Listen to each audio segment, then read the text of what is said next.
श्री शिवाय नमस्तु भयम। दोस्तों, जैसा कि आप सभी लोग जानते हैं कि 17 फरवरी 2026 यानी मंगलवार को पड़ रही है फाल्गुन महीने की भौमवती अमावस्या व्रत और साल का पहला बड़ा सूर्य ग्रहण। और दोस्तों, यह वह तिथि है जो फाल्गुन महीने में पड़ने वाली सबसे बड़ी तिथि है, क्योंकि यह मंगलवार के दिन पड़ रही है और हमारे हिंदू धर्म में इसका बहुत ही बड़ा और विशेष महत्व होता है।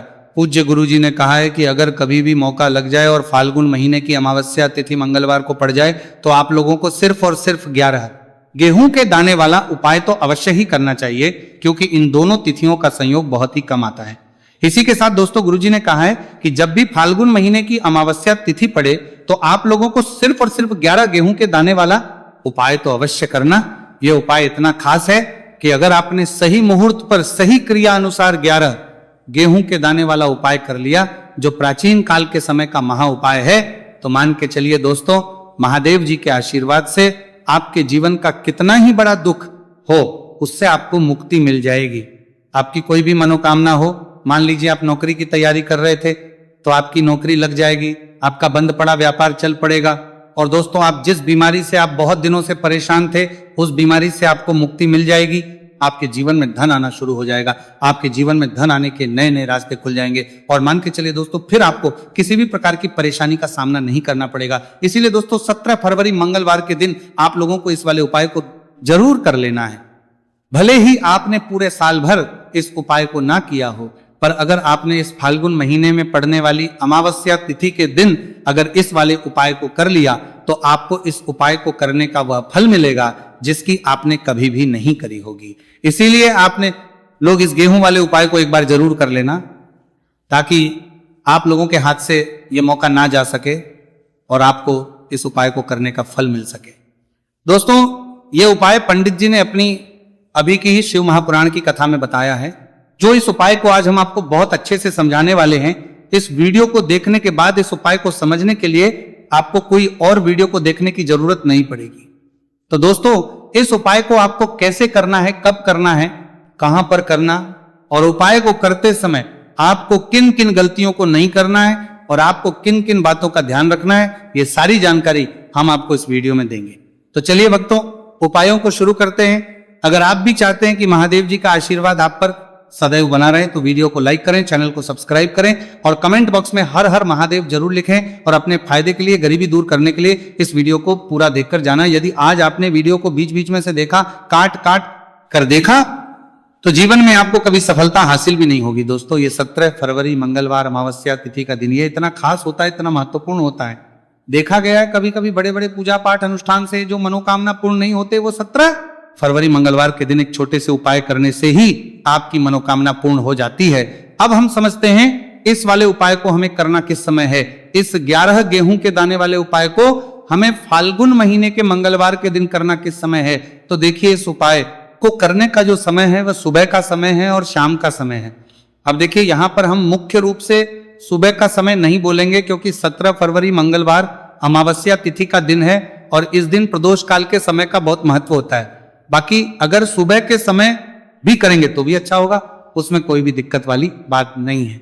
तो चलिए जानते हैं इस विशेष उपाय के बारे में। लेकिन उससे पहले एक प्रार्थना, अगर आप इस चैनल पर नए हैं तो आप इस वीडियो को लाइक करें, चैनल को सब्सक्राइब करें और कमेंट बॉक्स में आप अपनी राशि या अपना नाम जरूर डाल दें, क्योंकि हम राशि से भाग्य भी बताते हैं और भाग्य में चल रही परेशानियों को दूर करने के लिए वो आसान से आसान उपाय भी बताते हैं। तो चलिए, अब हम अपने सबसे पहले उपाय की बात कर लेते हैं। देखो, गुरुजी ने कहा है कि अगर मंगलवार के दिन अमावस्या तिथि पड़ जाए तो इस दिन आपको 11 गेहूं के दाने वाला उपाय तो अवश्य ही करना चाहिए। देखो, ये उपाय यदि आपके जीवन में कर्जा बहुत अधिक है, आपके जीवन में संकट बहुत अधिक रहते हैं, आपके ऊपर बहुत अधिक विपदा आ रही है, बार बार आपको अपने व्यापार में और अपने धन में हानि देखने को मिल रही है कि आपको प्रत्येक कार्य में हानि हो रही है, तो आपको ये उपाय करना चाहिए। देखिए, इस उपाय के लिए आपको 11 गेहूं के दाने आपको लेने हैं। ठीक है, 11 दाने लेने के बाद में आपको जरूरत होगी चावल के दानों की। 11 चावल के दाने और 11 गेहूं के दाने, और चावल के दाने खंडित नहीं होने चाहिए। अब आप कहोगे पंडित जी गेहूं कहां से लेने हैं? देखो, आपको किसी भी किराना स्टोर पर गेहूं के दाने आपको आसानी से मिल जाएंगे, जाकर ले लेना। ठीक है ना, 11 गेहूं 11 चावल के दाने लेने हैं। साथ ही साथ आपको एक तांबे का लोटा है और उस तांबे के लोटे में आपको जल भरना है। जल आपका खुद के घर का होना चाहिए, मंदिर का नहीं होगा। अब आप ये सब सामग्री लेकर पहुंच जाओगे महादेव के शिवलिंग के पास में शाम के टाइम पे प्रदोष काल में। देखो जब आप ये उपाय कर रहे हो तो अपना फेस रखना उत्तर दिशा, नॉर्थ डायरेक्शन की तरफ। अब यहां पर जो मैं आपको क्रम बताने जा रहा हूं ना, उस मेरे क्रम को बहुत ध्यान से सुनिए। महादेव को अगर कोई सबसे प्रिय है ना, तो उनकी सबसे छोटी पुत्री जिनका नाम है माता अशोक सुंदरी, जो आपके पास में चावल 11 दाने हैं ना, उन चावल के 11 दानों को माता अशोक सुंदरी के स्थान पर आपको अपना नाम और गोत्र बोलते हुए समर्पित कर देने हैं ना। और चावल के दानों को रखने के बाद में जो आपके पास में तांबे का लोटा है ना, उस तांबे के लोटे को कहीं पे भी हम जल नहीं चढ़ेंगे। सिर्फ और सिर्फ माता पार्वती का जो हस्तकमल आपको दिख रहा है, यहीं पे गोल गोल आपको समर्पित करना है, उसी जल को, और कहीं नहीं। ना तो माता अशोक सुंदरी के स्थान पर, ना तो शिवलिंग के ऊपर, सिर्फ आपको यहाँ पे गोल गोल जलाधारी पर आपको उस जल को समर्पित करना है। अब आपके पास में बचे हुए हैं 11 गेहूं के दाने और बचे हैं। उन्हीं 11 गेहूं के दाने को आपको अपनी मनोकामना, अपने विशेष कहते हुए महादेव के शिवलिंग के ऊपर अगर आप अमावस्या तिथि के दिन प्रदोष काल में समर्पित कर देते हैं, तो आपकी जो भी मनोकामनाएं होंगी, जो भी विश होंगी, महादेव पूरी जरूर करते हैं। अन्न को समर्पण करने से, उस खासकर गेहूं को समर्पण करने से हमारी इच्छाएं पूरी होती हैं। और अगर वह दिन मंगलवार अमावस्या तिथि का दिन हो, तब तो इससे सुंदर संयोग कुछ भी नहीं हो सकता। आपकी इच्छाओं को पूरा करने के लिए स्पेशल बहुत प्यारा सा उपाय आप सभी को जरूर करना है। ध्यान में रखिएगा, ये उपाय प्रदोष काल में करना है। देखो गुरुजी ने कहा है भगवान शिव के शिवलिंग पर 33 कोटि देवी देवताओं का वास होता है। अगर हम शिवलिंग के सामने कुछ भी उपाय करते हैं तो हमारे सभी देवी देवता हमसे खुश हो जाते हैं। ये उपाय आपको अवश्य करना है। देखो सुबह के टाइम नहीं कर सकते, ठीक है। अब बात करते हैं अगले उपाय की। देखो इस उपाय के लिए आपको लेना है एक गोल बाती का दीपक। आप चाहे तो मिट्टी का ले सकते हैं, या फिर घर से शुद्ध आटा मढ़कर उसका दीपक आप तैयार कर सकते हैं। इसके बाद आपको लेना है शुद्ध गाय का घी। अगर वो नहीं है तो कोई भी देसी घी इस्तेमाल कर सकते हैं, जिससे आपको दीपक प्रज्वलित करना है। देखो अब ये सब सामग्री लेकर आपको जाना है प्रदोष काल में आपके घर पर तुलसी जी के घेरे के पास में। देखो ये उपाय तो आपको अवश्य करना है। देखो वहां पहुंचकर सबसे पहले वो दीपक आपको प्रज्वलित कर देना है और का 11 बार जाप करना है। उसके बाद आपको अपने सीधे हाथ में थोड़ी हल्दी लेकर उस दीपक में अपना नाम और गोत्र बोलते हुए डाल देना। उसके बाद माता लक्ष्मी से आपको प्रार्थना करना है कि हे महालक्ष्मी, हमारी सभी दुख तकलीफों को दूर करो। हे महादेव, हमारे सब दुख कष्टों को खत्म करो। इस भावना से आपको ये उपाय करना है। चलिए अब बात कर लेते हैं दूसरे उपाय की। दोस्तों आप सभी जानते हैं कि मंगलवार अमावस्या तिथि का दिन समर्पित होता है भगवान महादेव को, या कि माता पार्वती को अमावस्या तिथि का दिन समर्पित होता है। और जब भी हम शिवलिंग के ऊपर कोई भी उपाय करते हैं तो इससे हमें एक साथ भगवान महादेव की और माता पार्वती की कृपा प्राप्त हो जाती है। देखिए दोस्तों, गुरुदेव ने बताया है कि मंगलवार के दिन किया जाने वाला यह सबसे खास और सर्वश्रेष्ठ उपाय है।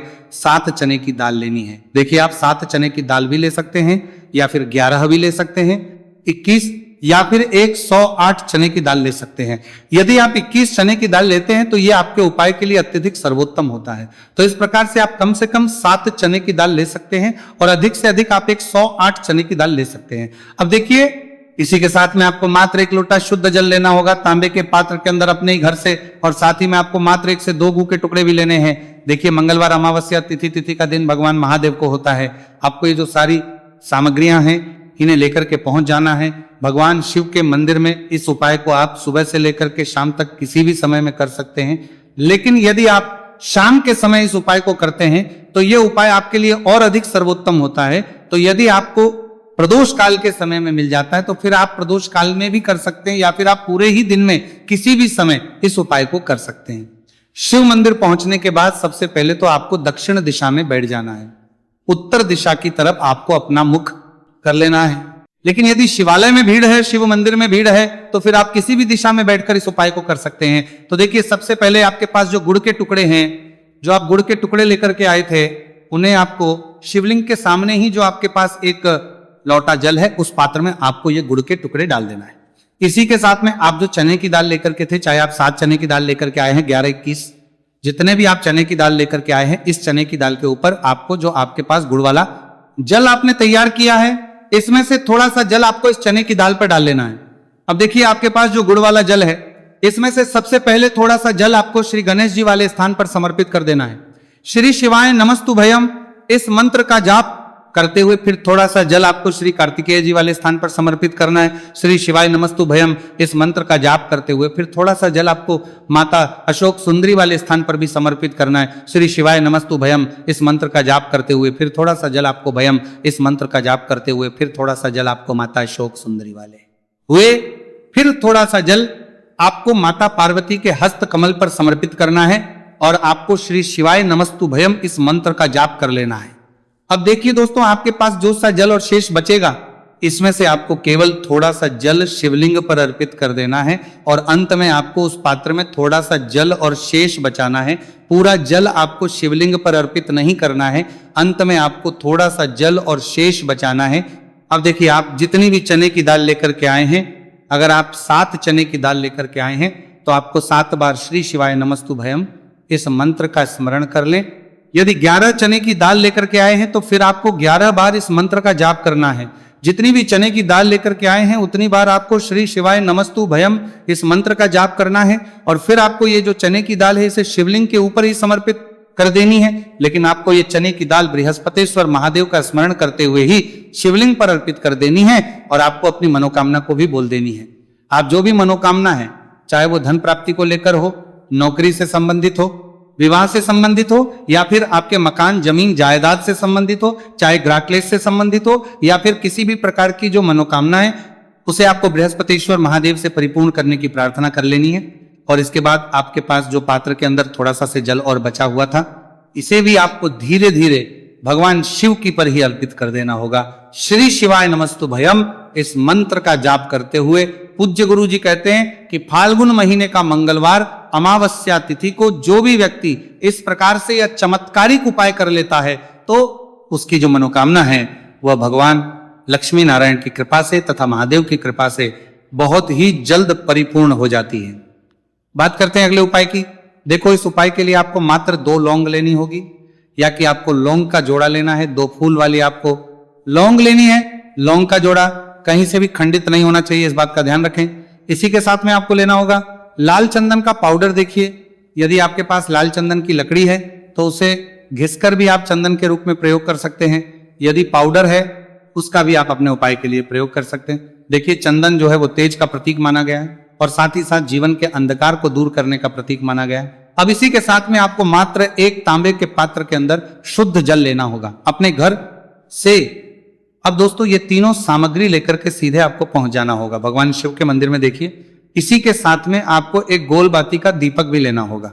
दीपक आप मिट्टी का भी ले सकते हैं, शुद्ध आटा मढ़कर उसका भी तैयार कर सकते हैं। और दीपक में आप शुद्ध घी का प्रयोग करना है।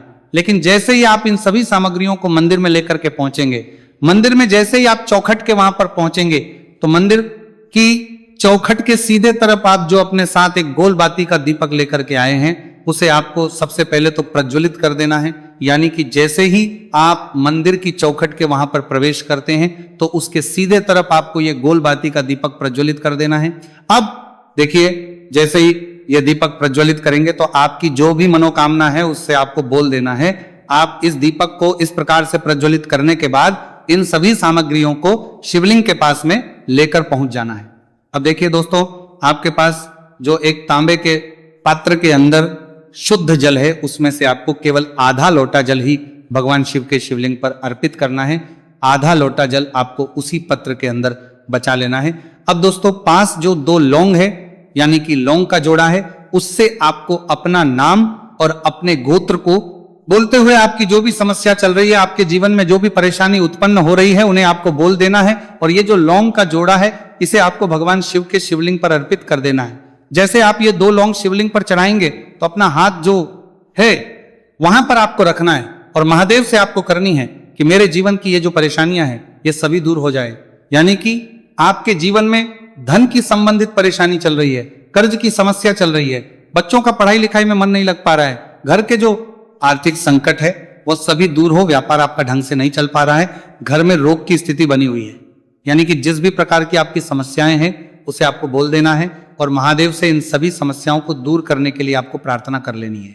अब देखिए दोस्तों, आपने जो 2 लौंग शिवलिंग पर समर्पित की थी उससे आपको वहां से उठा लेना है और इन दोनों लौंग को आपको शिवलिंग से उठा करके सीधे उससे जल के पात्र के अंदर डाल देना है। यानी कि अपने आधा लोटा जल और बचाया हुआ था उसी के अंदर आपको ये 2 लौंग डाल देनी है और साथ में आप जो लाल चंदन ले आए थे उस लाल चंदन को भी आपको उसी पात्र के अंदर डाल देना है।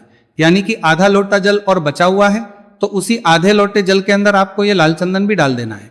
अब देखिए इस आधे लोटे जल में है जिसमें अपने 2 लौंग डाली है, लाल चंदन डाला है, उसे सीधे लेकर के आपको पहुंचना है बेलपत्र के वृक्ष के। वहां पर देखिए बेलपत्र का वृक्ष यदि आपके घर पर है तो वहां पर आपको आ जाना है, आपके घर के पास कहीं भी है तो वहां पर आपको पहुंच जाना है। और उसके बाद आपका जो मुख है वह दिशा की ओर होना चाहिए और उसके बाद आपको अपना नाम और अपनी गोत्र को बोलना है और पुनः अपने जो भी परेशानियां शिवलिंग के पास में बोली थी उन्हें आपको वापस से बेलपत्र के वहां पर भी बोल देनी है। और ये जो आधा लोटा जल और है इससे आपको पूरा बेलपत्र के वृक्ष की जड़ DDH में श्री शिवाय नमस्तुभयम इस मंत्र का जाप करते हुए समर्पित कर देना है।